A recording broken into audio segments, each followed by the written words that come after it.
All right, for those just joining, we will start in a few minutes.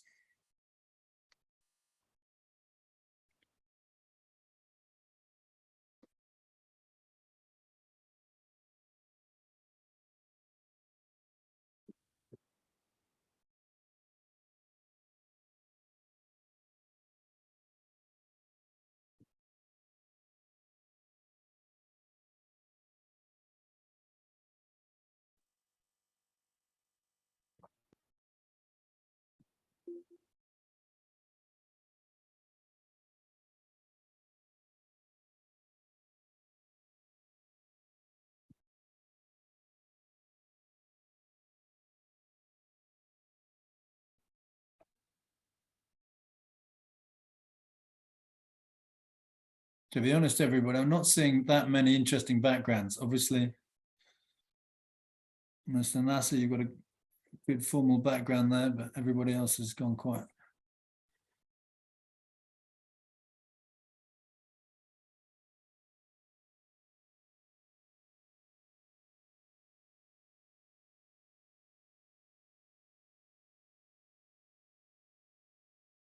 The economical crisis.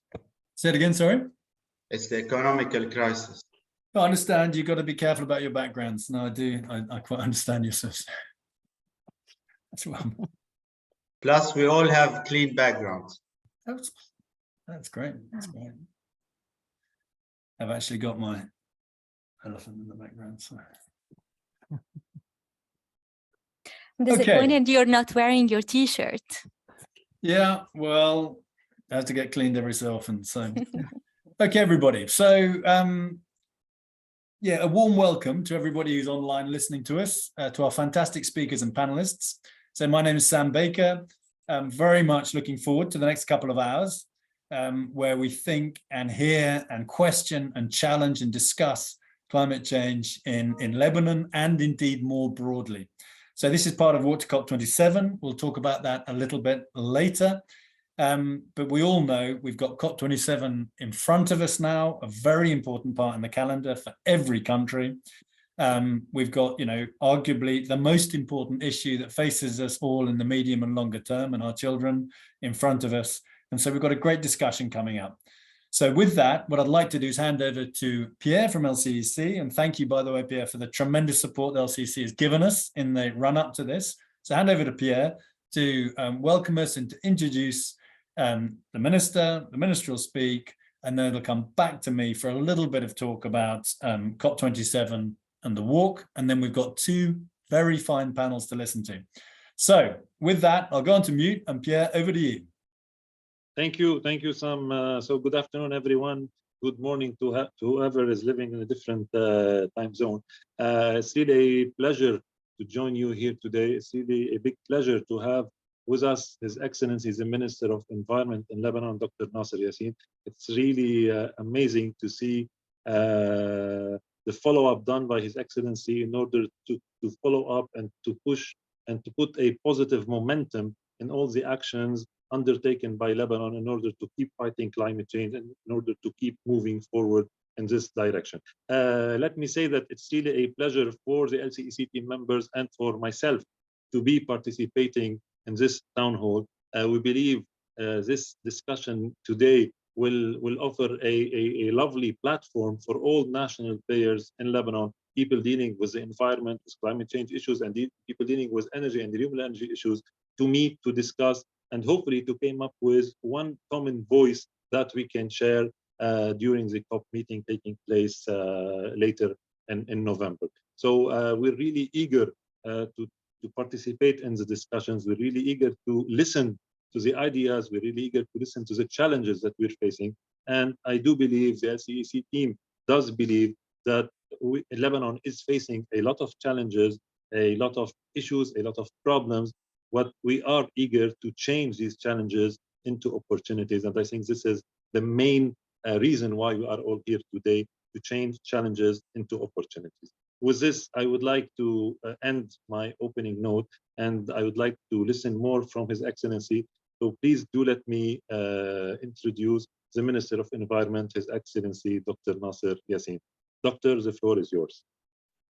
Thank you, Pierre, and thank you, Sam, for this town hall meeting. Today, we had a meeting at the Ministry of Environment for all members of the team or the delegation from government and non-governmental actors that will be present in COP. And it's a good number of participants. So we talked about the preparation, but also about Lebanon's commitment, as well as the asks that we want to have in the next COP and in the coming years. You know, I mean, as Pierre mentioned, Lebanon is in the midst of complex crises, interconnected, and being in these crises, you know, it's normal that we focus on the everyday management of the crisis and how it unfolds on everybody, but particularly in our interest in the environment. But even in the midst of this multiple crisis, Lebanon has actually updated its nationally determined contribution, its NDCs. So we submitted this last March, or March 2021. And it's really a response that Lebanon needs to be ambitious in its contribution and its commitment to being ambitious within the global, you know, agenda to reduce the emissions. And as a small country as it is, but we want to be part of the global good to reduce and avoid catastrophic climate changes and how they would unfold on everybody. So I think Pierre will mention this perhaps, and the team, particularly when it comes to our commitment unconditionally to reduce, you know, the green gas emissions by 15 to 20%, but also the conditional, we want to increase our target to reach around 30 to 31% by 2030. We're working on it. Pierre is and the team and everybody working on that. But it's again a sign of commitment to the global good, and it's a sign that even a small country, not being significant in terms of its contribution to the emissions, but we're all committed and ambitious in our commitment.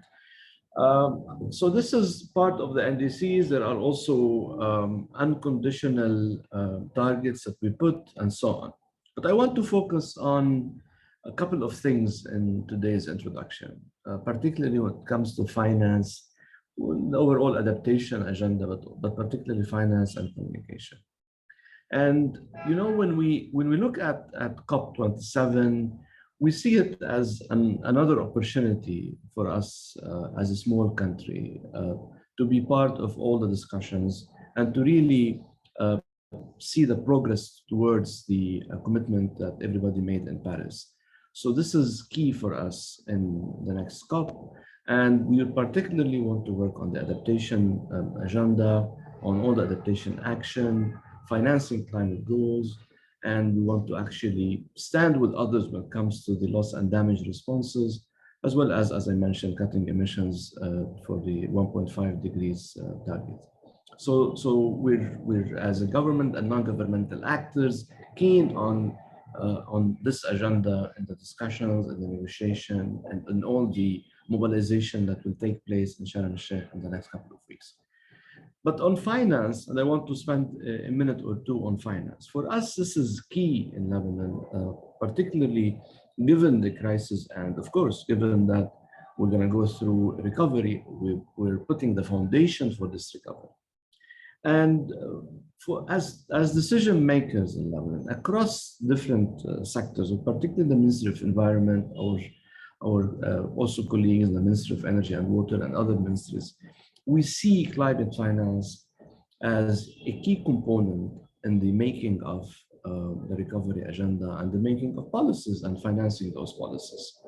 And we see that accessing climate finance from the side of government, as well as the corporate side, as strategic directions for us, that we want to work more and more in being ready for this.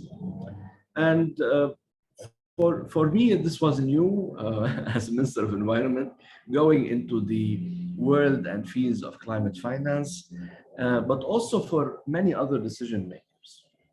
And I think this is something that we want to work on in the COP and after. internally as well as with our partners.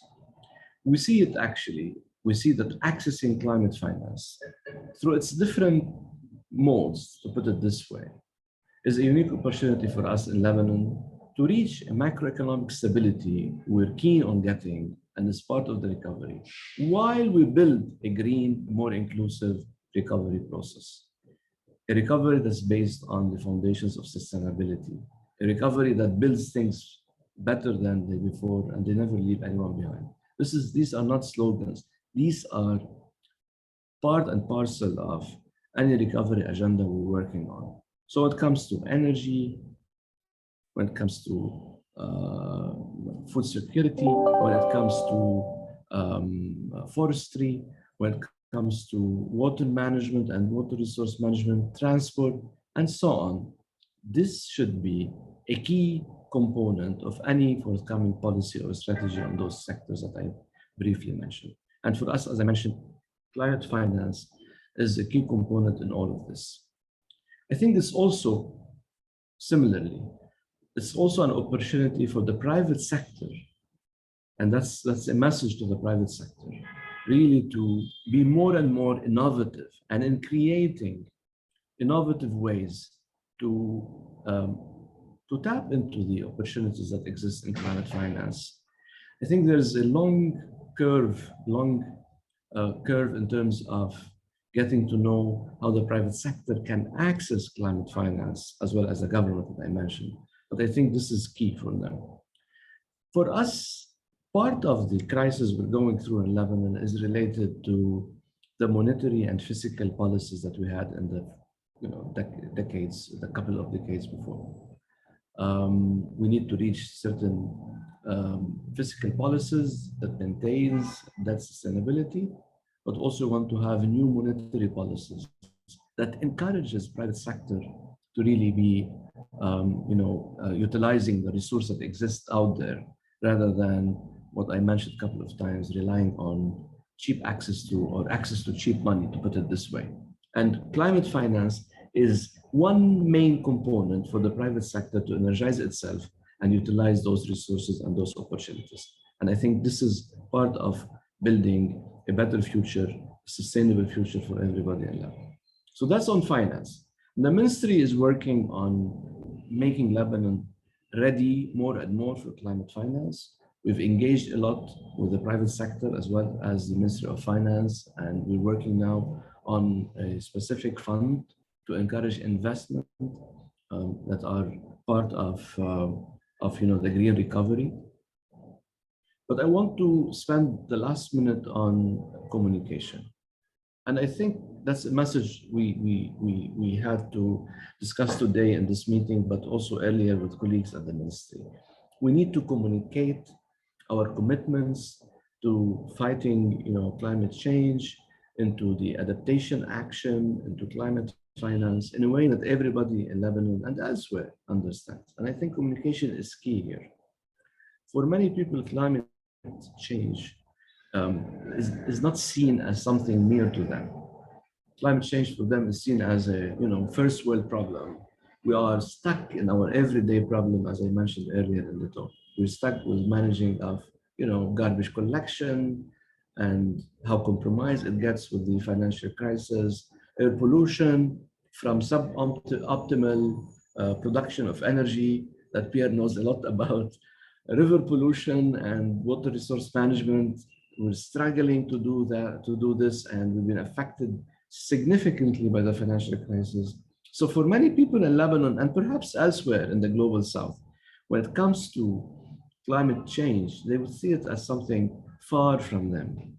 And I've mentioned this to our senior climate advisor in the Ministry of Hakim, who probably is listening or will listen to the talk, that the language we use when we talk about climate change is very technical, very elitist, very academic. So we need to make people more and more aware of that climate change is happening. It's affecting their everyday life. It affects forests and contributes to forest fires. I think we've been fighting and combating in the past season and the past few months and years. It affects water resource management. It will affect the way food security will be achieved in Lebanon or any other nation. And we need to make it and communicate it in messaging that they can understand, they feel, and they can actually be with us in understanding and, of course, adapting to it and being actually as part of all the community response to it. So these two messages or these 2 points I wanted to highlight today. The issue of finance, which is very key, very strategic for us. We're working on it. We want to develop more and more work on climate finance. We're going to take the COP27 as an opportunity for us to develop further our capacities to benefit and to utilize opportunities out there. We want to get the private sector to engage in all of this and really move in that direction. We talk about hundreds of millions of dollars that can be invested in a very, sustainable manner that would benefit everybody and, of course, the environment, but also communication. We need to communicate as government officials to the public, to other stakeholders, to other public entities, and everybody when the work we do around climate change. This is not an elitist matter. This is not a first world problem. This is a problem that affects everybody. All the language that needs to be, put in a manner that people can actually understand, feel, and this is where you create a community action around all the climate change action and adaptation action. I want to stop here. Maybe I talked a lot than I should, and but it's an opportunity to meet everybody.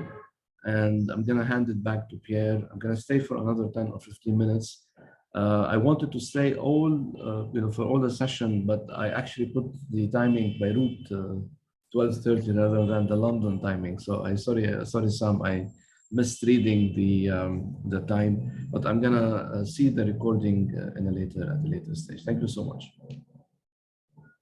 Thank you, Your Excellency, for a very comprehensive note and for shedding the light on extremely important concepts. And probably communications and climate finance, as you've mentioned, are the most important pillars in order to move forward in the issue of fighting climate change. Thank you again. With this, I would like to hand the floor to Sam. And I think I took a lot of notes from the minister's speech, and I think these would pave the way into more discussions and into coming into a common voice, into common grounds with the different entities active in Lebanon. With this, I would like to thank His Excellency once again. Thank you, Sam, once again, and all those who contributed to this event. And I would like to hand the floor to Sam. Okay, thanks, Pierre. So His Excellency, yes, some really powerful points there. So I think if I could just pick out 3, the first one would be your point about, a small country, but wanting to be an example. And I think this comes up so often where people go, why should we bother? If China's polluting, or, people in the UK saying, why should we bother? Or an individual saying, why should I as an individual? Or so to hear that, as you said, even a small country wants to get in there and be an example and have an aggressive and ambitious plan, I think is super important. And that works at every level. So I think that's a really important thing. I think the second thing around finance, your point there about, on the one hand, obviously public finance can always be seen as sort of cheap money to do something. But I think your point was, yes, that's the opposite of what you're trying to do. You're trying to stimulate the private sector to engage in what can be seen as a huge opportunity. So I think, again, a very, very powerful and important point. And just the third point about communication, which is obviously very close to what we're trying to achieve in all of this, which is your point about it not being elitist, not being academic, but something for everybody. And I was just talking actually to a group of students in Turkey just before this, and that was the question that came up. Why should we bother? And so, you can answer that in many different ways. It's because you're needed. It's because it impacts or affects you. It's because it's an opportunity. But I think we all need to hone our narrative, just as you have, to be able to communicate and explain that powerfully, simply, quickly to the people who ask that very good and important question. So with that, I would like to say, I'm going to just share my screen and say a couple of things about COP27 from my side.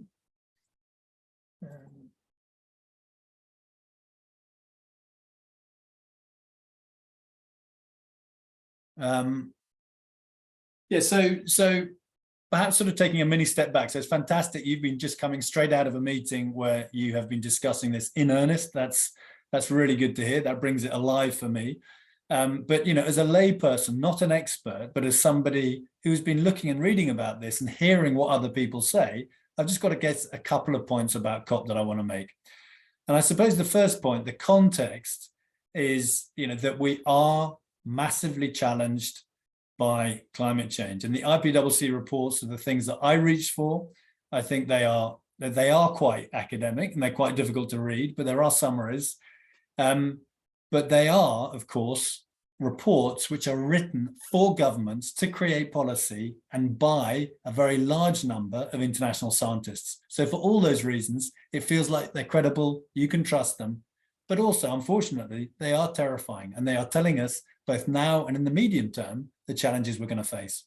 So that's a sort of important backdrop. And of course, you can listen to Guterres, you know, the UN Secretary General, and he's almost run out of ways of expressing, you know, the challenge that we face. So, in fact, there was another UN report published yesterday, and once again, Guterres has tried to explain his own outrage, his own disappointment, his own sense of challenge in the difference between the challenge we face and what we're doing about it as a collective in the world. So that's one bit of this. The second thing is prioritization. So, you know, the minister talked about, you know, short-term challenges in Lebanon. But of course, unfortunately, and I do recognize that your situation is particular to you and some people are suffering greatly. But unfortunately, that same story is told everywhere. There is immediate prioritization. There's a cost of living.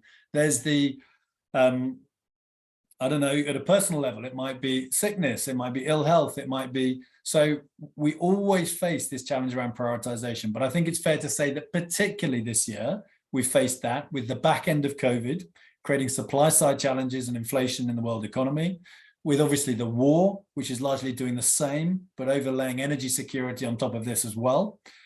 So that has created particular challenges for prioritization. And once again, I'd reach to Guterres, have a look at his his interview yesterday, which is all over the internet, nicely put, begging people not to deprioritize this. We recognize their shorter term priorities, but it can't be deprioritized or lost.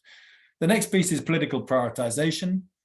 So this use of climate change by political parties, where it gets associated with expenditure, not investment, and it becomes anti-growth, not growth. And so we see this in the US, we saw it a little bit in the UK as well, we've seen it in other places, and it's obviously very dangerous. We don't want something like climate change to be politicized. We want it to be pre-political, apolitical, across all parties. It's a challenge over many years. And so as a result of that, that political polarization is something we really need to watch out against and be careful about. And then unfortunately, as we know, the other important backdrop to all of this is, yes, there are good things happening. There is acceleration around renewables, albeit there's also some acceleration around fossil fuels as well. There is a sense, I think, that this is better understood. So that communication and awareness that the minister talked about, we are making some progress, it feels to me, around that. But notwithstanding that, we still have emissions increasing. And we know it's not enough to keep them flat. We have to reduce them, and we have to reduce them to nothing. And then we have to take the emissions or the greenhouse gases out of the air as well to combat the worst parts of climate change. And, we talk about at the moment, this idea of keeping to the Paris Agreement of 1.5 degrees. So that's more than half a degree more than where we are against pre-industrial times at the moment.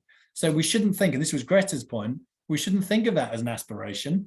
We should think it as a very important guideline, but it's not aspiration. Millions, billions of people will suffer as a result of that. And just today, I was listening to something on the BBC, and they were saying, so there are some inhabited areas in the Arctic where they're getting 10 times the average level of global warming at the moment, 10 times. So that average hides a lot. And if you're sitting out there and you're getting 10 times, everything changes, absolutely everything.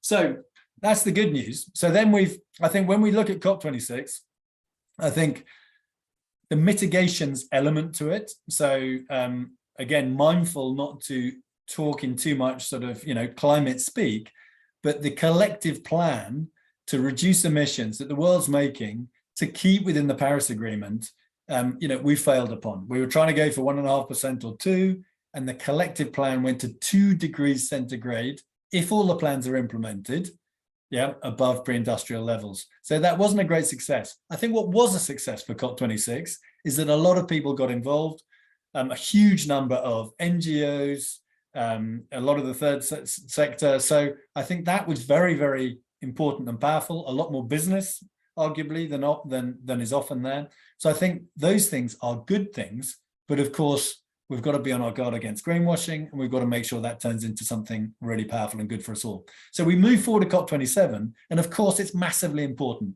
It's billed as the African COP, but it's also billed as implementation specific. So the strapline being together for implementation. So a sense of putting aside the talk, the targets, the empty words, and moving to things that happen on the ground, initiatives. And so that sense is important, and I really hope that's maintained through the conference.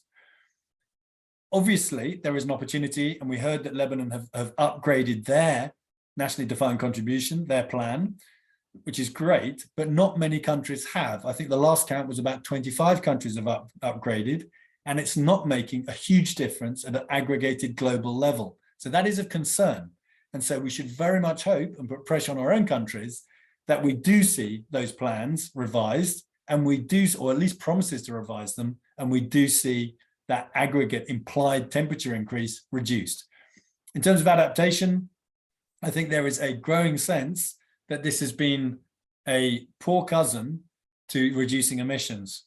But now we see these incredibly disruptive events happening all over the world. And obviously we should mention Pakistan, we should mention Nigeria, but there are many, many countries that we could mention. In fact, not every country we could mention and has had their challenge. And so adaptation is coming close to home. You look at the heat wave in Europe this year, you look at Hurricane Ian in the US, nobody is safe. And so that focus on adaptation is so critical. People are expecting to see national adaptation plans, just as we see nationally defined contribution plans, so plans to do this, and they are obviously expected to have money behind them. And that's something that the minister touched on and talked to. So the third bit is finance, again, very important from a Lebanese point of view, but important on the world stage, of course, as well. So this sort of global north to global south transfer of 100 billion per year, that hasn't happened yet. It hasn't reached 100 billion. It's years late, and it's got to be resolved quickly. There is lots of talk about private financing coming out of COP26. We want to see that private financing deployed and not just talked about. We want to see national budgets more obviously considering climate change, just as the minister said. And there are a number of other topics that the finance discussions need to cover, including the carbon markets and carbon pricing, which could be a very powerful way of steering the market. So finally, loss and damage. Loss and damage was mentioned already. So the concept of loss and damage has to be brought back onto the table. So, and Pakistan, to some extent, is a test case. So Pakistan, they're talking about 30 to 40 billion to repair the damage of the recent floods. That's over a third of that 100 billion that is supposed to be a transfer from north to south in 1 year. So that's one country, for one significant event to take a third of the fund that's been allocated. It's obviously insignificant. And loss and damage isn't just about paying for damage, but it's also recognizing that perhaps the people who've created the challenge aren't necessarily suffering as much as the people who haven't created it.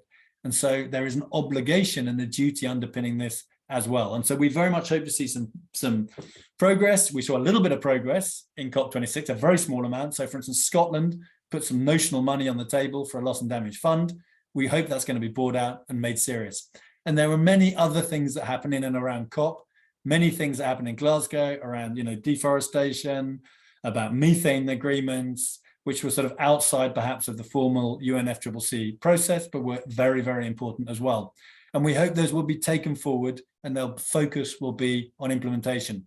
So my message as a layperson is just to say, let us get stuck into COP. For those of us who don't really understand it, who haven't been close to it, let's read about it, let's understand it, let's talk about it, because this is a huge opportunity if people get involved, and not just academics and high-level policymakers, but if the people get involved and those policymakers and politicians understand that we care and that we're watching, I think we're going to have a better outcome.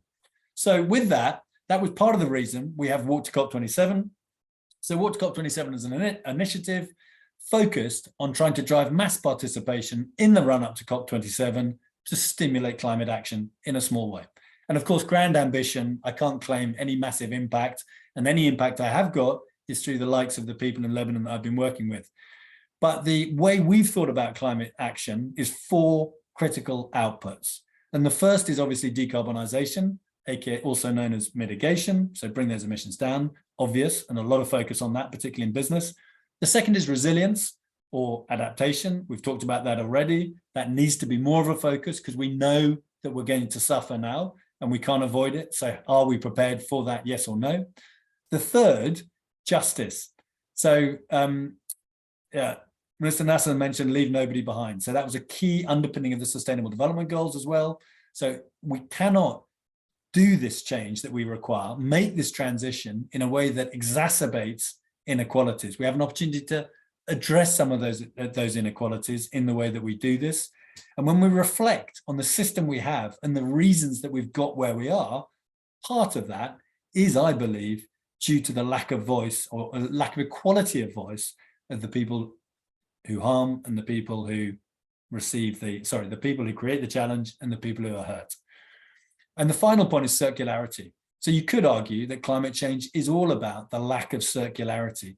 We've effectively allowed our processes, the way we live, to create toxic waste, aka also known as the greenhouse gases, without even thinking about the implications, without being burdened by any assessment of them, without paying for them. And as a result of that, we've got to where we are. So that concept of circularity, extraordinarily important. So those are our 4 outcomes for climate action. And the way that we're trying to do this is through 3 ways. And the first is build a sense of solidarity.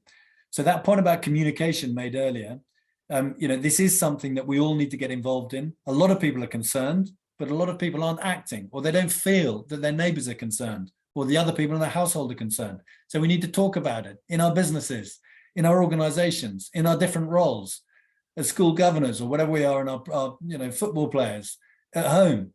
And we need to get that, create that solidarity that we are all challenged by this, we're all concerned about it, and we all want to work together. The second thing is to learn. So really important that we all learn more. It's changing all the time. We need to learn. I've learned on this call already. So thank you for the messages so far, and I will learn in the panels. I can see Laudie nodding there. Yeah, so I'm looking forward to the lessons that come from that. Really important to learn at a local level as well as an international level. And the final one is connections.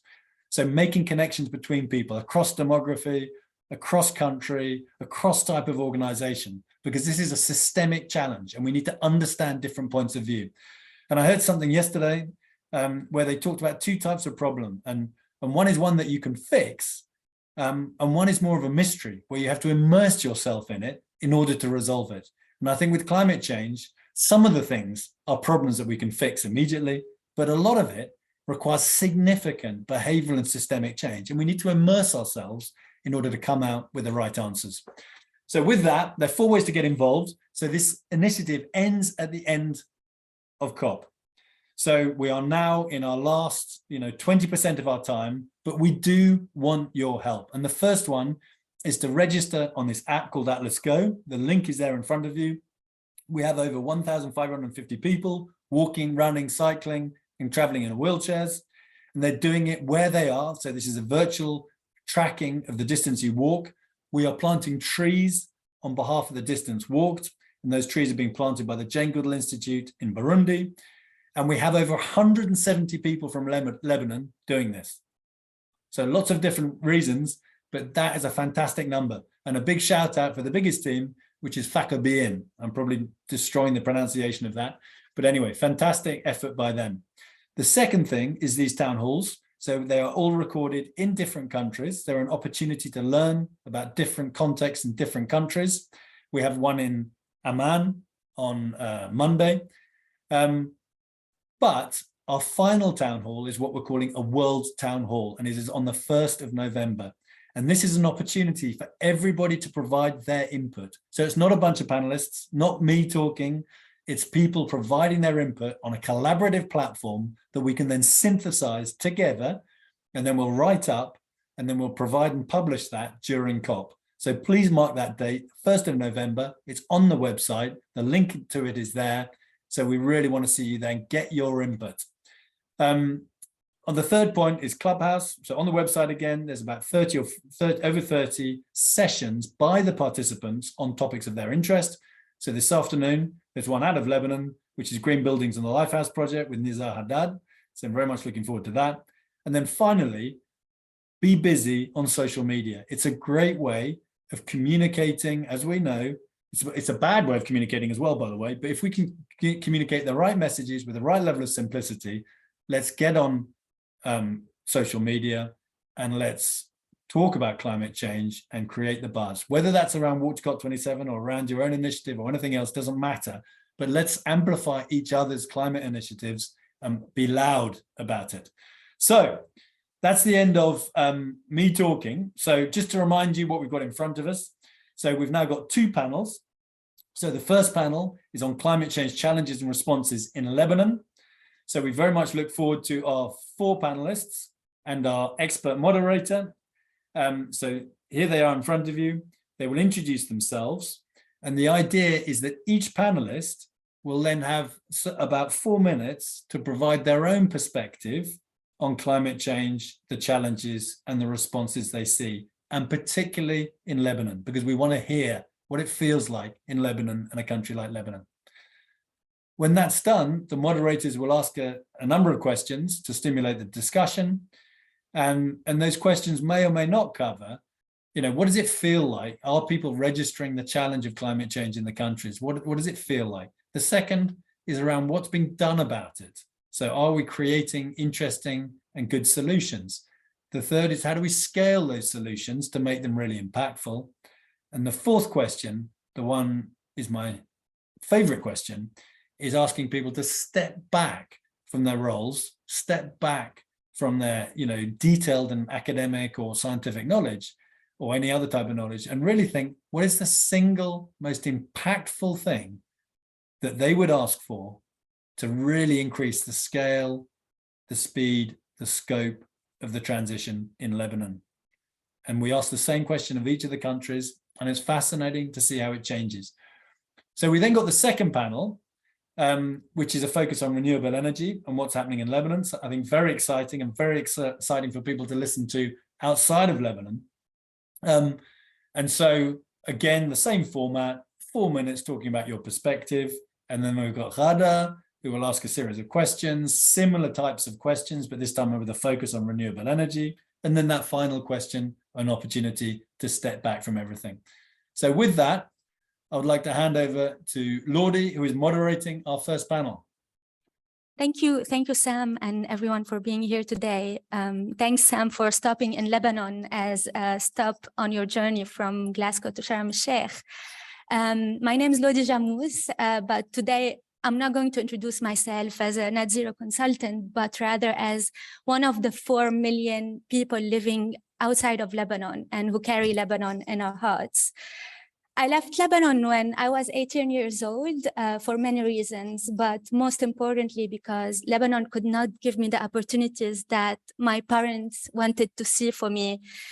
But I never stopped thinking about solutions for Lebanon, and today's session is one of them. So when we live abroad, we usually panic when electricity is down for just 1 minute. So I'd like you to take a second to imagine a world where climate change impact is going to increase temperature, increase drought, and create severe storms. So what would you do when you only have access to 1 hour of electricity from the state in your day? So this is not Lebanon 5 years or 10 years from now. This is Lebanon today. But fortunately, and this session is really creating a lot of hope for me and for a lot of people listening to us. So I'm gathered today with brilliant speakers who are doing a lot for Lebanon and a lot for climate change in Lebanon. So the first question is for the panelists to introduce yourselves, tell us about your role, your contributions, and your perspective in the order of Linda, Zahi, and then Ghada. Linda, the floor is yours. Yeah, hello. Thank you, Sam, for organizing this. And I'm so glad to be part of this initiative, Walk to COP27. I'm Linda Khalil. I'm a water resources and environmental engineer, basically consultant now. Prior to my work as a consultant, I've been working for many international institutions and also for public institutions in Lebanon. So obviously, I'll be focusing on water and climate change and Lebanon in particular. Now, so I will be talking in the perspective of water resources and climate change in Lebanon. Climate is changing and will continue to change, and it's affecting our society in water availability, quality, and quantity. And on the other hand, though water is not directly associated with carbon emissions, but in every step of the process, from extracting water, conveying, treating, distributing, we have significant embodied carbon associated with the energy used mainly. So for every cubic meter of water we use, there is a considerable carbon footprint. So this is why climate and water are cross-cutting. Talking about Lebanon in particular, we have several environmental pressures, and these pressures are aggravated by the climate change.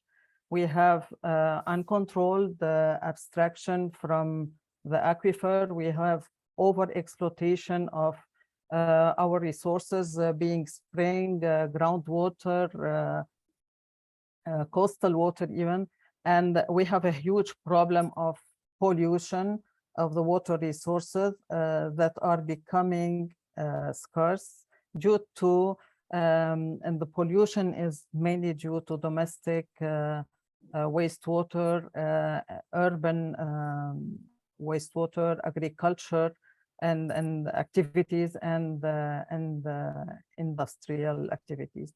So the issue of pollution and the issue of environmental pressures is not related to the regulatory framework, because we have a good baseline of laws, regulation, and strategy. We have a water code, a good water code. We have a national water sector strategy. We have environmental quality regulations for water. All these laws, regulations, and strategies tackle important challenges in the climate change perspective and help implement sustainable water management and adapt, as Sam said, to climate change by building resilience. This being said, in terms of monitoring and implementation, there's a general weakness, if not absence. And this is aggravated by the current economic situation. And we were just talking about prioritizing tasks. So this is not a priority now. So, and this is aggravated also by the loss of technical staff in all the public institutions due to the drain of brains. And this is causing a real challenge to the institutions. Adding to that, we have a very weak coordination among relevant institutions. And this is really, there's a dire need for this coordination. The other, Laudie, you can stop me if I'm taking. Yeah, 1 more minute and then we go. Okay, so the other, so with this in mind, we need to act, and we need to act quickly. One thing is for sure, we know what we need to do. We have the expertise, we have the knowledge. The main challenge is to get the political mobilization and support and the active engagement of people. But as as we all know, changes need to happen, need to be financed. And in the case of Lebanon, and in view of the current economic situation, we will have to rely, as Minister Yasser said, we will have to rely on accessing climate finance, international donors and international community. And I think we certainly look forward to see how COP27 will tackle this issue. Thank you, Linda. Zahi, over to you.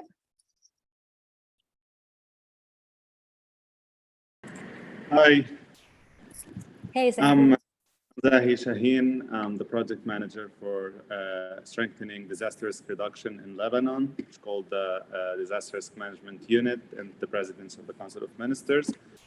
This whole project started back in 2010 in a partnership between UNDP and the Presidency of the Council of Ministers, because as was mentioned right before I start talking by my colleague, that there is a big problem in coordination in Lebanon when it comes to the involved stakeholders. So it was obvious in 2010, after Lebanon faced two huge crises, that we lack a national coordination mechanism to be in place. And that's when this whole partnership between UNDP and the Lebanese government started. We look at the climate change from a kind of impact approach. So we look at how to be prepared and what should we do to prevent a part of the impact, and how to mitigate and to respond, and how to recover and build back better after facing a specific event linked to a hazard or a risk that's been kind of the impact of the climate change directly to it in a way or another. Most probably, like we're looking at the statistics for the last 10 years, and it's super obvious that the droughts, the flash floods, the pollution, as that it was mentioned by His Excellency, and most important, the forest fires that we're facing severely in the last 3 to 4 years. As a disaster risk management unit, we developed the National Disaster Risk Reduction Strategy that was adopted by the Prime Minister. And then we, based on it, we developed the National Response Framework. And in 2012, the Forest Fire Prevention Strategy was developed, the first one, and it was updated this year with the Ministry of Environment, with His Excellency. So it is super obvious that we need to get prepared, to work more on the implementation. We have enough experts, we have enough capacity when it comes to the know-how on developing strategies and putting the kind of the TOR for each stakeholder from the government, the governmental and non-governmental entities in this role. But again, we lack a lot of implementation tools, if I can put it this way. And His Excellency was following up on the forest fire season closely this year. He even was coordinating some of the response event that took place, and that's why for the whole Lebanese delegation headed by His Excellency to COP27 this year, we're very optimistic of the role of the delegation, because it's a group of experts headed by His Excellency, and they really tested the challenges and the gaps that we're facing in the country. Most recently, we very soon we're going to launch with the National Council for Scientific Research the National Early Warning Platform, which we believe it's one of the most important tools for Lebanon to work on and adopt and to put in practice in regard to climate change, because it unify the whole early warning system in the country and link it to a very clear alert system, and through this system to activate a response plan according to the situation. Thank you, Zahi. Ghada? Thank you, Laudie. Hello, everyone. I am Ghada Daouk, a senior energy engineer at the Lebanese Center for Energy Conservation, LCEC. So for today's topic, I will be tackling the climate change from an energy point of view. Climate change is expected to have severe implication on Lebanon's environment, economy, social conditions, impacting also public health infrastructure. And within everything going on in Lebanon, the climate change is a threat multiplier. So the tackling this crisis is a global priority. By 2015, and as per the Ministry of Environment, the energy sector greenhouse gas emissions were estimated to be 85%. So just from the energy sector, you have 85% from the total emissions in Lebanon. Most of these emissions were from power plants, since they already operate on fossil fuels. Adding to that, and in the light of the electricity crisis ongoing in Lebanon, the private generators and generator subscriptions add yet another layer to these emissions. In this regard, LCEC's mission is to lead the efforts in Lebanon in the development of renewable energy and energy efficiency in Lebanon, and to increase energy security and decarbonization levels through proactively assisting in developing policies, implementing projects, and shaping the market in harmony with global targets. This is done through a multiple layer approach, through technical support, legal and institutional development, awareness raising, capacity buildings, financial mechanisms. So far, the LCEC has succeeded in placing Lebanon on the right path towards sustainability. LCEC is also responsible for the development, implementation, and the regular update of the National Energy Efficiency Action Plan and the National Renewable Energy Action Plans. Both documents are updated every 5 years, and they present guidelines according to which energy efficiency and renewable energy evolve in the country. In addition, the LCEC has developed, in partnership with IRENA, the Renewable Energy Outlook, which includes the breakdown of renewable energy targets among different renewable energy systems. As we all know, the measures for sustainable development are most effective if they are based on robust mechanisms and regulations. Lebanon, therefore, views these mechanisms as climate action enablers. They are very important to achieve the nationally determined contributions Dr. Nassar has already spoken about in his introductions. The nationally determined contribution is set in accordance with Article 4.9 of the Paris Agreement. Now, the NDCs mentioned several targets for the year 2030 compared to the business as usual scenario. Some of the unconditional targets could be summarized in the 3 following points: greenhouse gas emission reduction of 20%, 18% of power demand, electricity demand, and 11% of heat demand to be fed from renewable energy sources, and a 3% reduction of power demand through energy efficiency measures. Lebanon's greenhouse gas target is economy-wide. It includes mitigating efforts from all the sectors in Lebanon: energy, transport, agriculture, and basically everyone, to achieve the targets mentioned in the NDCs. Thank you. It's all amazing, like all the efforts that is being done in Lebanon for climate change. But I mean, maybe I will ask Linda, for you, since you work a lot with agriculture, with water, do you feel that climate change is impacting Lebanon? Are we seeing the changes? Are we seeing the impact already? Yeah, sure, we're seeing all the impacts, and because climate change is, as you know, is inducing extreme weather event. We have big precipitation, and we have also high, we're getting higher evapotranspiration, especially in this is affecting the agriculture sector.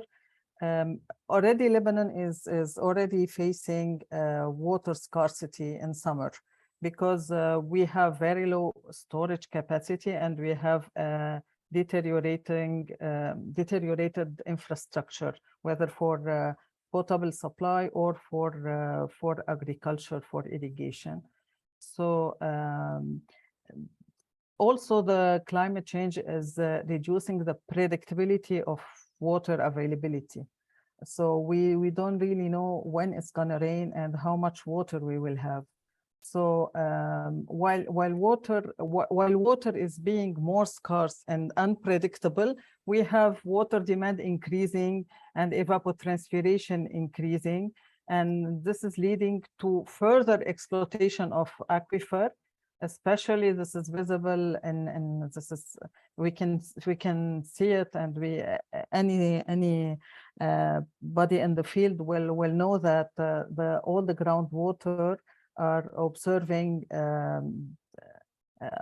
they are highly exhausted, especially in the Bitar region and the coastal areas where we are facing seawater intrusion and probably all the wells at the coast. And we can also, this is also, the climate change is also, we can feel it as the impact of the common flash flood. We have common yearly flash floods in Hermel area and Akkar, but and we can see that the impacts are getting worse and worse. For instance, in 2018, we had one fatality, and we had really extensive damage to property. And the worsening of situation is partly due to the heavier precipitation, but we have also the degradation of soil. We have a reduction in the vegetative cover. We have the urban extension. So these are really two cases where we are really feeling the impact of climate change in Lebanon. Yeah, and this is definitely is going to create more immigrant because of the situation, and more homeless people than the ones we already have. Zahi or Ghada, please intervene if you have any question or you want to jump in as well on that topic. No, nothing from my side about that. She's the expert. Okay, then I will just maybe introduce one question from the audience. So we have one question for Ghada. How does then the LCEC expect to fund these national targets? How do they expect to fund these national targets? Where will they get the finance? Okay, we can have like a background check. Before the crisis that the Lebanon has faced, there were loans from BDL just to finance these mechanisms for renewable energy and energy efficiency measures. It was the NERIA loans. As for the future, hopefully things will eventually get better. We might be having funds from our partners abroad or something national. Nothing is, I can't give a direct answer yet, but we had previous experience and we will sure be trying to find the funding mechanisms for the future. Thank you. My next question is for Zahi. So as head of disaster risk reduction, what are, in your opinion, some of the actions or solutions that are already making an impact and moving things in the right direction? So you mentioned in your introduction, the national early warning tools. So if you would like to elaborate on that, or perhaps mention other solutions that you are seeing, that would be great. Sure. So as I said, since 2010, the whole idea of disaster risk reduction and disaster management, it started as a disaster management with the Hugo framework of action, then was moved to disaster risk reduction approach with the Sendai. Both frameworks were adopted by the Lebanese government, same as the Paris Agreement and commitment to the SDGs. So this whole idea that was introduced and integrated in the whole planning and work of the sectors, to a certain point where in 2014 we established a whole chain of communication through operation rooms and committees on 3 levels: on the national level, a national operation room in the Grand Sarai at the Presidency of the Council of Ministers with 2 national committees, and in 8 main sectors, 8 main ministries. And then on the regional level with the governorates, where we have operation rooms and committees working there. And just a week ago, since the beginning of the response for cholera, 4 of those operation rooms and committees were activated to follow up on the response for cholera. That's one of the examples, and it's the same approach when it comes to forest fires, floods, or any other hazard. So those tools, in addition to the National Early Warning Platform that I mentioned, those tools are strengthening the response, not from a capacity on the ground of the first responders, as much as to strengthen the communication and coordination between the involved stakeholders. And here, I should mention that when I say involved stakeholders, we're talking about governmental and non-governmental bodies. So these tools, and for the last 4 or 5 years, been tested in different occasions, and it is an added value to the whole response in the country. But again, we have to keep investing, and by investing, I don't mean a dollar value to it, as much as investing in the idea and mentality of coordination and collaboration in the response. Great. So to follow up on that, there's a question also from the audience for you, Zahi. So is there any collaboration with neighboring companies to share resources according to hazards, especially forest fire, like mainly in Syria and from Syria and Turkey?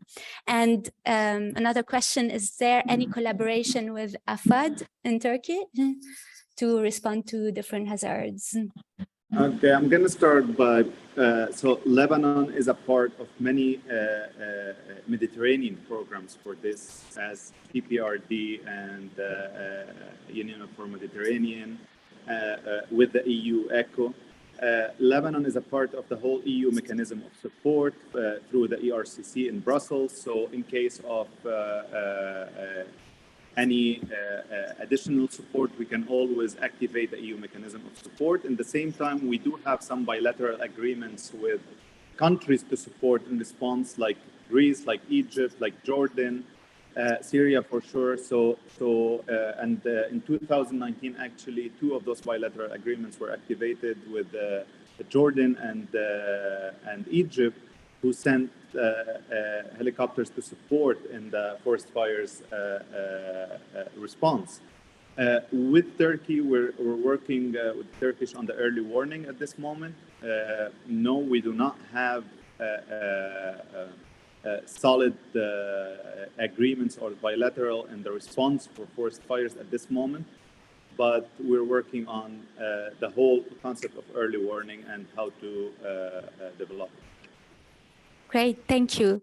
So I guess now then I will go to the last question, and Sam's favorite question of these town halls. So if each one of you could tell me then what is the one thing that is crucial to catalyze the scale and speed up the green transition in Lebanon, or how we say it in Lebanon, Lebanon al-Akhdar tayirja. So Linda, Zahi, Ghada, one thing. I will go first. For me, one thing to do is to implement the polluters pay principle. If polluter pays principle is applied, more money is available to finance solution. It will reduce pollution, it will provide funds for adaptations, and more effort should be deployed in this direction. Thanks. Zahi? For me, at the beginning of the pandemic for COVID, one of the most challenging parts was to convince people that there's COVID and to believe in it. And it's the same thing when it comes to climate change. People should, and I'm not talking here about just decision makers and governmental departments, everyone should start believing that climate change is a fact and it's affecting us, and especially when it comes to Lebanon and its natural resources. We have to understand that whatever we lose, we're going to lose it forever. So we have to start working more on people, on awareness and education for everyone to believe in it and to work towards that goal. Thanks. Ghada? Well, I think one of the most important aspects in Lebanon, because there are several efforts being done here and there, strengthening this partnership among all stakeholders, NGOs, public sector, private sectors, and actually joining this effort for the reason of Lebanon. So collaboration. Thank you. So I think our time is up. Thank you so much, Linda, Zahi, and Ghada. And Sam, back to you. Okay, great panel. Thank you so much. And just to the questions from the floor. So obviously there were a couple for the minister who's left, but we'll take those questions and we'll parcel them up and we'll try and get answers to you. But if the panelists can sort of keep an eye on the Q&A, then please do. And then if something pops up and you want to answer it, do that as well. So without wasting any more time, I'll do a little summary at the end, but I think now Ghada, over to you as the moderator of the second panel. Let's go. Okay, thank you, Sam. As we all know, and due to the severe electricity crisis that happened in Lebanon, the role of renewable energy has been highlighted, especially in the past year or so. We have our panelists to share their opinion about this topic. We'll start with the lady in our panel, Rouba.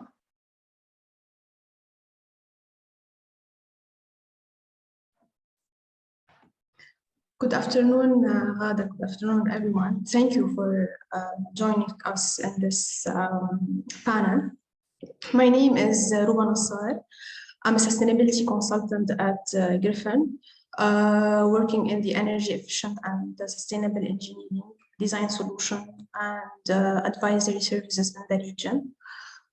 Before joining the sustainability sector, I had worked as an energy engineer after I gained my research master's in renewable energy and bachelor in mechanical engineering.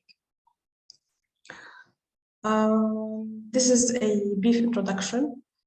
Ghada, do you want me to share my view or pass to other? Yes, please. If you can please share your view on the topic discussed. From my point of view, in terms of renewable energy and the energy crisis, the main problem in Lebanon is that Lebanon's energy and electricity mixes are largely dependent on imported petroleum, making Lebanon vulnerable to fuel crisis and rising prices. And we have an unreliable grid. And no one wants to solve the root problem. No one wants actually to solve the root problem. I mean, you can install PV, renewable energy, construct dams and such, but if you don't rehabilitate the grid and to have a resilient system, to make it reliable to support the growing energy, we'll be not solving the problem on the long term. I would like also to highlight that we have seen a high rise in the technical expertise in the PV systems in Lebanon due to the current fuel crisis that led to a maturity in in the sector. However, there are people claiming knowledge in the sector and installing PV regardless of their technical expertise. So the main challenge in the renewable sector, from my point of view, is that Lebanon is lacking proper regulations and standards to advise on how to install or design these PV systems.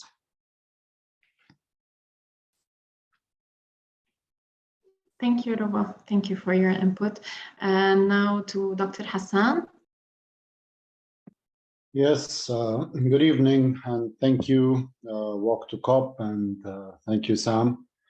I guess the topic is the renewable energy and the energy crisis, right, Ghada? Yes. Okay. Yeah, well, I mean, I guess if I could just interject, Hassan, I guess that the energy crisis obviously is critical, but this is the climate change overlay, right? So how is the climate change impacting this? And then, of course, we've got the energy crisis connecting and coinciding and indeed interdependent with that climate change challenge. Okay. There's a silver lining, I guess, in this crisis that we're going through. And that is that finally, or to be finally, we're going to be paying, and we are paying the cost of electricity. And this is very essential. For decades now, we have been paying less for electricity that's been subsidized by the government. It has created very minimal incentives and motivation for energy efficiency and for seeking alternative forms of energy. So now, when electricity should have come back from the national utility, EDL, or whether we go for diesel generators, we're paying an exceptionally high price for it. So across the sectors of Lebanon now, you see incentives for all sectors, residential, commercial, industrial, agricultural sectors, seeking alternatives and seeking efficiency.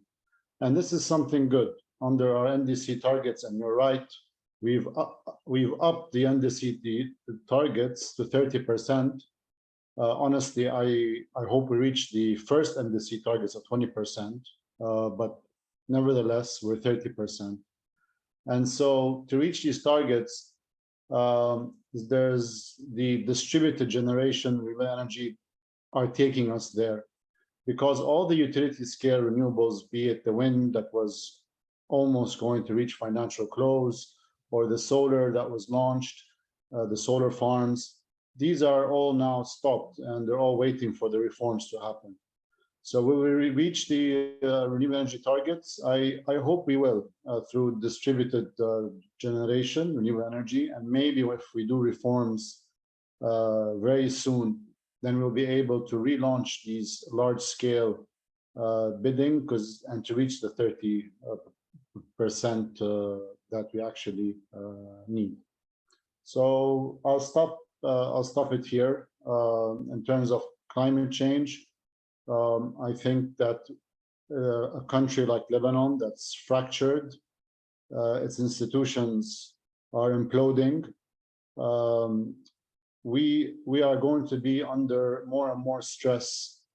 And for us to carry out these ambitions to reach 30%, you need to have a solid, robust, reliable energy grid and energy management, so that renewables will be well integrated into the grid, well managed into the grid without undermining the stability of this network. And this is very difficult in the circumstances that we're living in at the moment. Thank you. Thank you, Dr. Hassan. Mr. Youssef, the floor is yours.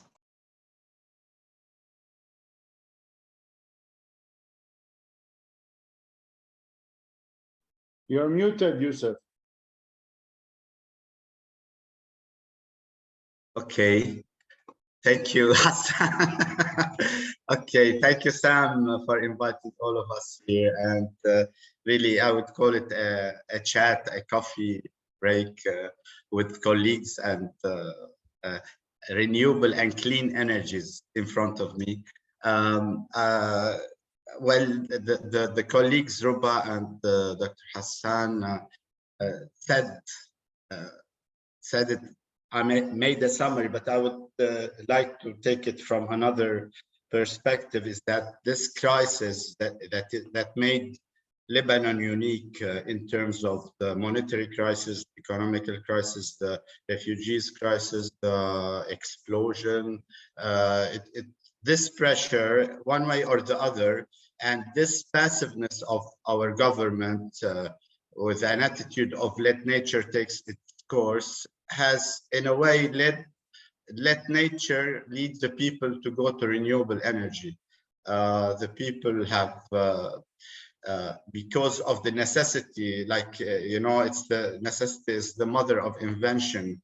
I'm sorry, I know Sam, you are very keen that people know about climate change and 1.5 degrees limitations and the COP, but in fact people are driven by necessities and day-to-day life. To be honest, I mean, okay, you can educate 100,000, 100, 1 million, but you know, there's a majority that is driven by the economical situation. And what happened is that I can tell you there is one aspect nobody is seeing, is that the people are reducing their use of energy also, not only using renewable energy. And this, because we have an energy famine, we are in I really make it similar to the explosion of Beirut, where we had many injuries and people had to like, the doctors were sewing the wounds, like stapling them even. Here we had a crisis of energy where people had to like hang on anything to get energy. So yes, there is a maybe a lack of control, but it's understandable under this situation and we have to cope with it. But what I'm saying, there is a good side of this crisis, is that the energy consumption is decreasing without doing any, how can I tell you, big awareness campaigns. I can tell you an example from myself and from the, let's say, an institution that or let's say the Order of Engineers. There was now a preliminary energy audit. It found out that the consumption, the bills, the kilowatt hour before the crisis, I mean, before 2019, was almost double what we are consuming now. And it's just by mere fact that people are really turning off their lights, turning off their boilers just on time. They are not being extravagant. And so there is, we'll see that the demand is decreasing and the renewable energy is increasing. So somewhere, maybe if we do the math, we'll need less. I'm not saying that the government shouldn't intervene and do conventional electricity production, but this crisis has led the people to renewable energy one way or the other. And I think this is one of the good sides. Still, we have challenges in terms of the regulations and the regulatory framework, which like the LCEC is working on these things. The UNDP also are helping in these helping the government with these things, and there should be a scheme of incentives to achieve Lebanon's NDCs. I mean, I think also this crisis had made a pressure on the government because the pressure, the international and the local pressure has become serious, that they should take action, they should do something. And we're hoping that some of the laws that regulate or how can I encourage using distributed renewable energy and using or selling renewable energy will be issued by the parliament. again, as Rouba said, there is the problem of quality control of the installation, but I think this will happen. With time, really, it will happen. I would give a grace period to our situation because it's a disastrous situation. We should expect that these things happen. Awareness has increased tremendously. I can tell you, our 60 years old neighbor knows about solar energy, and she better than any average European lady the same age. I think there should be some work also on the transportation. This is a sector that really lacks plans. I don't see why. How could you expect the prices of petrol going this high and not one initiative for public transportation? I will not go further, but I forgot to introduce myself. I don't know if I can do it in reverse. I'm mechanical engineer. Please go ahead. Yes, I'm mechanical engineer, UB grad. I'm a consultant. I'm a managing partner in Design Engineering Partners. And also I'm in the board of LCEC, Lebanese Solar Energy Society, and LGBC. And I'm a board member of the Order of Engineers. I'm the president of the mechanical branch. Thank you. Thank you, Mr. Youssef, for your thorough input, and saving the best for the last. My colleague Hadi, the floor is yours. Thank you, Ghada. Thank you, Sam. I hope you're hearing me well. I'm Hadi Abou Moussa, energy engineer at the LCEC. Initially, I'm an electrical engineer, and I worked for 3 years in the solar PV design and execution field before joining the LCEC. Work on different initiatives, mainly related to the renewable energy and more specifically solar PV. So regarding the PV market in Lebanon, we can clearly divide the development of this market in 2 phases, before the economic crisis and after. Before the crisis, we witnessed a regular increase in installed capacities in PV companies and jobs creation, and this was driven by a lot of actions taken in the legal and, for example, legal and financial frameworks to have encouraging fiscal schemes and financial mechanisms, as well as capacity building activities on the technical level, all of course developed in cooperation with the local, regional, and international partners. So this led by end of 2020 to having around 90 megawatt peak of decentralized solar PV systems installed in the market.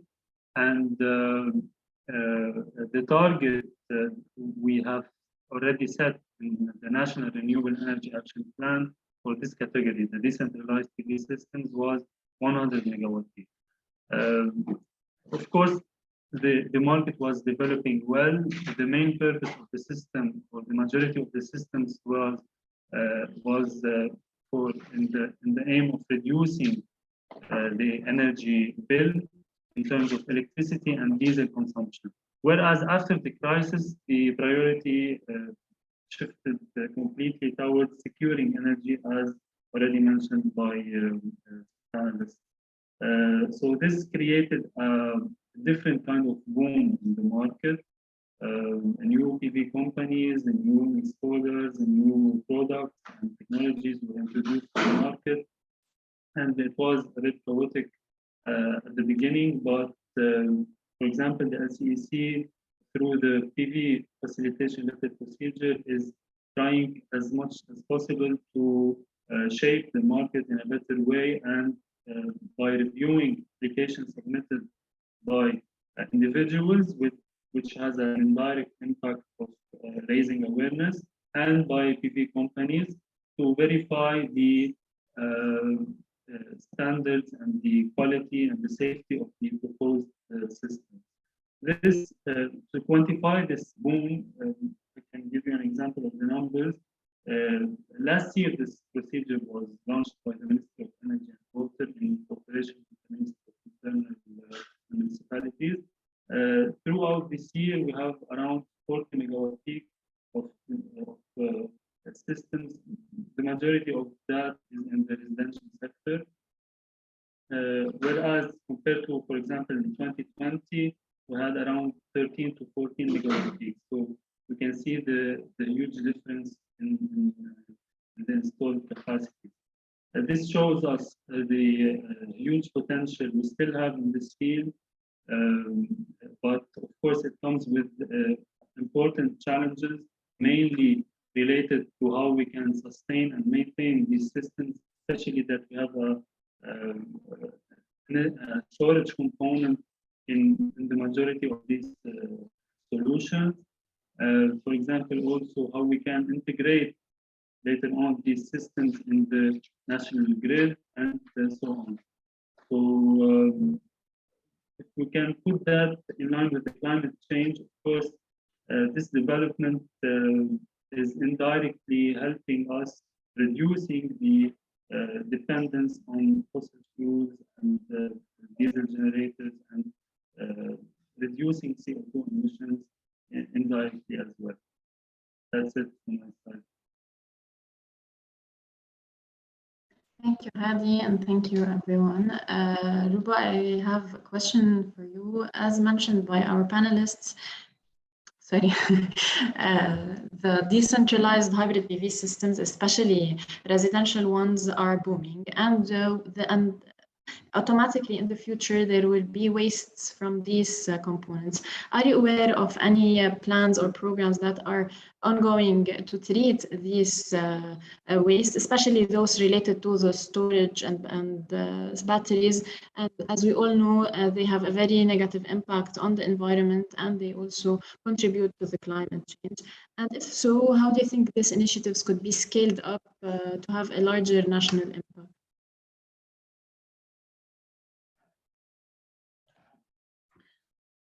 Thank you, Ghada.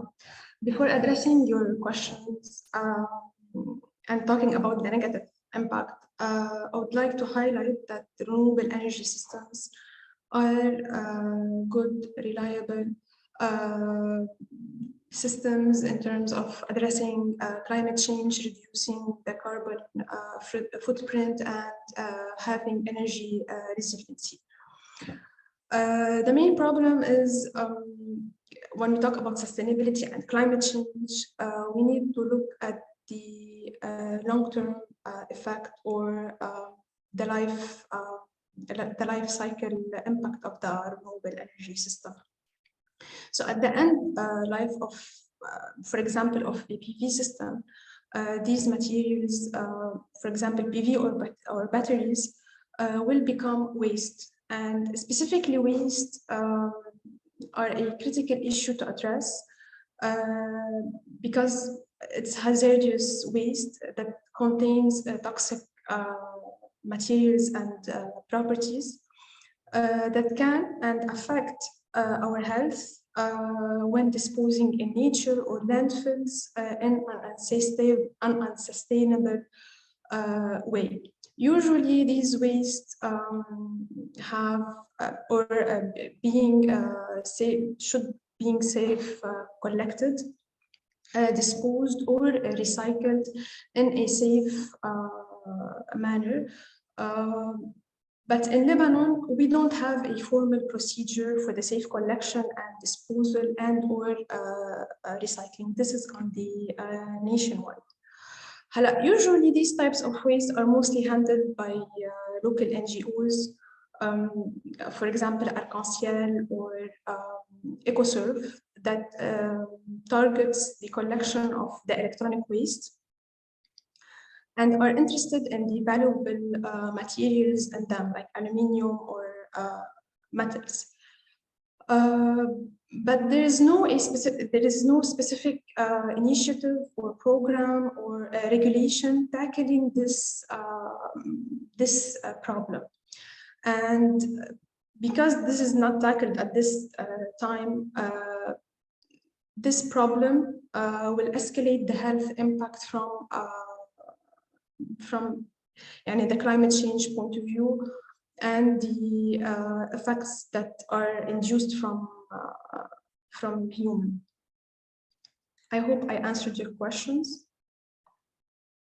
Yes, thank you, Rouba. Dr. Hassan, I have a follow-up question regarding your talk. What do you think would be the role of renewable energy after reforms have been made and the national grid is improved? Yes, thank you. Well, actually, I would like, I will only hope that we begin to think in a different way. Usually we think about, okay, what's the demand now? What will be the demand in 5 years' time, in 10 years' time, in 15 years' time? The demand is going up, we're developing, so we need this much extra electricity. But if we can reverse this thinking and say, okay, now for the first time, the tariffs are no longer subsidized. We're going to pay the price of electricity. We hope that the government will produce electricity that is cleaner and cheaper, because we don't want to be paying for the most expensive, most polluting way to generate electricity. 2, we have 40% losses on the grid, whether technical or theft. We need to reduce these to international standards. So once you have these 2 things, added to the 450 megawatts of distributed solar, and we're counting, being added to the energy efficiency incentives that are happening, added to hopefully when reforms are implemented that we will go for 30%, and most of this 30 will be large scale renewables, hydro, wind, solar, etc. I am hoping that we don't need, maybe we don't need, or at least we deserve a reassessment of the power system and the demand for electricity. And we can say to ourselves, let's not build another stranded asset. We don't need 3 new power plants in Lebanon. Even if we want to retire the old plant in Zouk and the old plant in Jiyeh, we have one in Zahrani, we have one in Deir Ammar, we can switch to natural gas because we need to switch to natural gas at the moment for these 2 particular plants. Then you can discuss this thinking in a different way. You say, these are the constraints I'm facing. I want only these 2 or 3 power plants that I have. This is my base load. This will provide the reliability to my grid. Alternatively, I will go for energy efficiency and renewable energy and a tariff system that will incentivize energy efficiency behavior and choices, and also shift the peak demand to other moments. So a tariff that will change according to the peak demand or the one that's at midnight, for example. We have to think in a different way, but we cannot do it at the moment because the institutions responsible to actually do it at the moment, as we know, it's all the bigger circles. We cannot fix, the government cannot fix anything now if the public wages, they don't go to work, the public service do not go to work, they don't get paid. So we have mega larger projects that are the major barriers that have to be solved. And this begins to be solved by the reforms, by an IMF deal or whatever, that will then trickle down in a way, slowly, it will take time to start rethinking about this sector.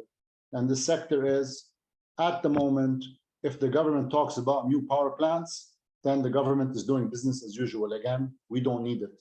We do not need it. At least we deserve a proper, non-biased, objective assessment on our energy needs. Thank you. Thank you, Dr. Hassan. Now back to the Walk2COP. Through Sam's journey from Glasgow to Sharm el-Sheikh, he passed through several European countries.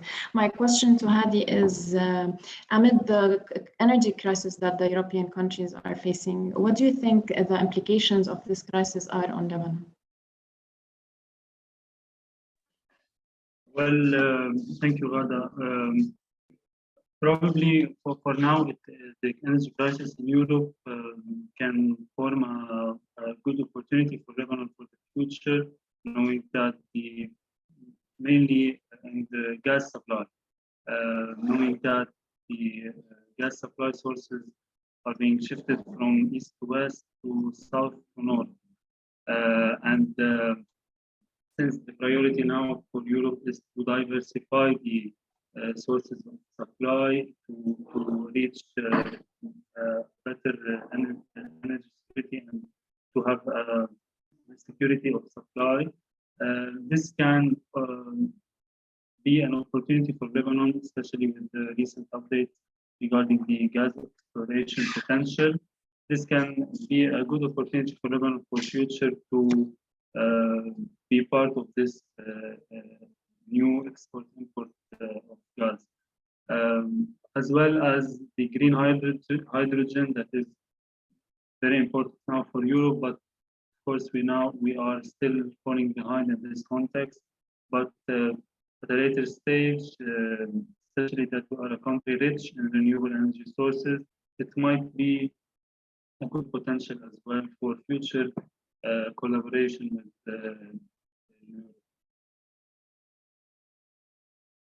Thank you, Hadi. And now for the common question. What is one thing that you think is needed to catalyze the scale and speed up the transition of renewable energy in Lebanon? Let's start with Rouba again.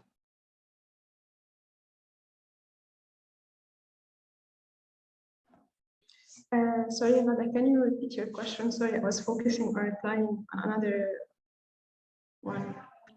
It's okay. So what is one thing that is needed to catalyze the scale and speed up the transition of renewable energy in Lebanon in general? Just one thing you think is very important to speed up the transition. I would say proper regulation and implementation. Okay. As short as that. Thank you, Rouba. Mr. Youssef? The same question. Yes, the energy prices is a big, and the financing in general, both the energy prices and a way to finance the renewable energy. This will be a big incentive. If Okay, one thing. Thank you so much. Dr. Hassan? Reform. No, reform has many things, but reform, really. So we cannot keep doing what we have been doing for the past 30 years. We need to depoliticize this energy sector, and we need to implement these reforms.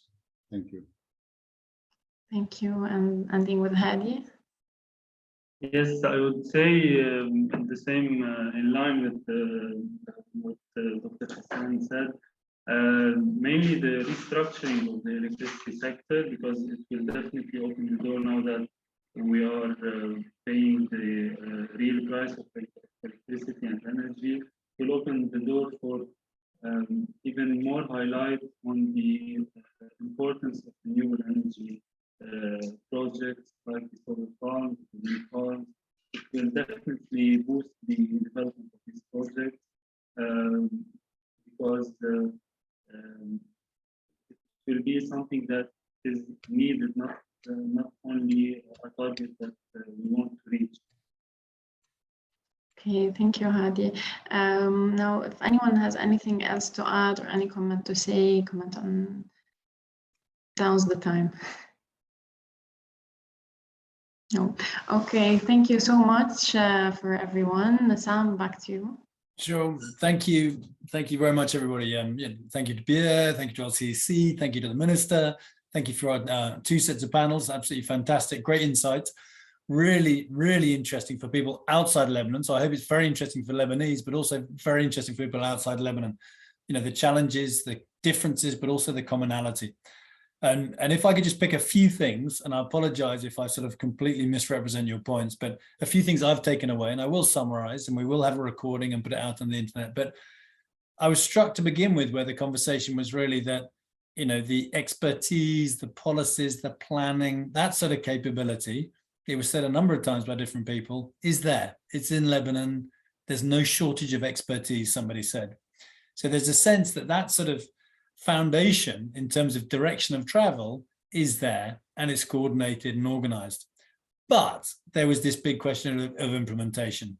So yes, set the plans, but there are challenges around implementation for many reasons, not least the one that the minister talked about and other people have talked about, which of course is communications and finance, and obviously critically important finance.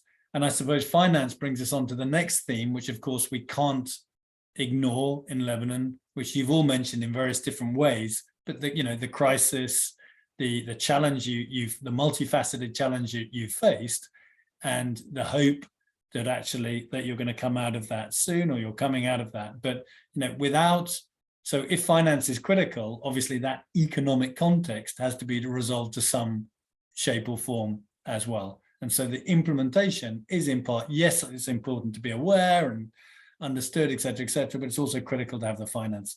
I think on the positive side, though, is that, Youssef, I think it was you. So when the needs that comes out of the crisis coincide with the green transition, of course, then there's hope.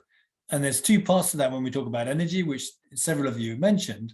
One, of course, is renewables, but the other one is usage itself. So constraining usage and curtailing.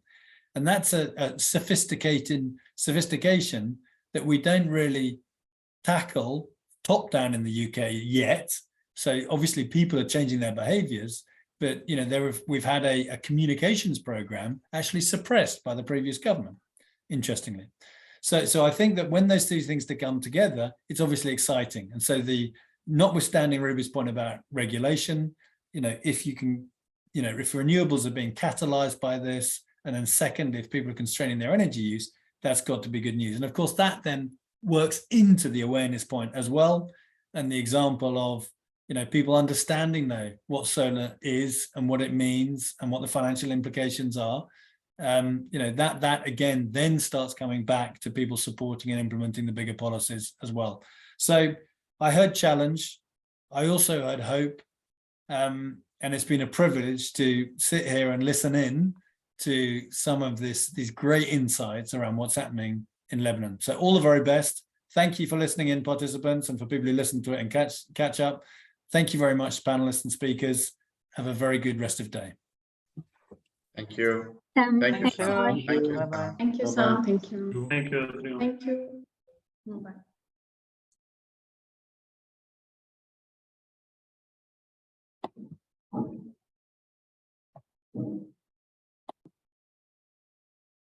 Hey.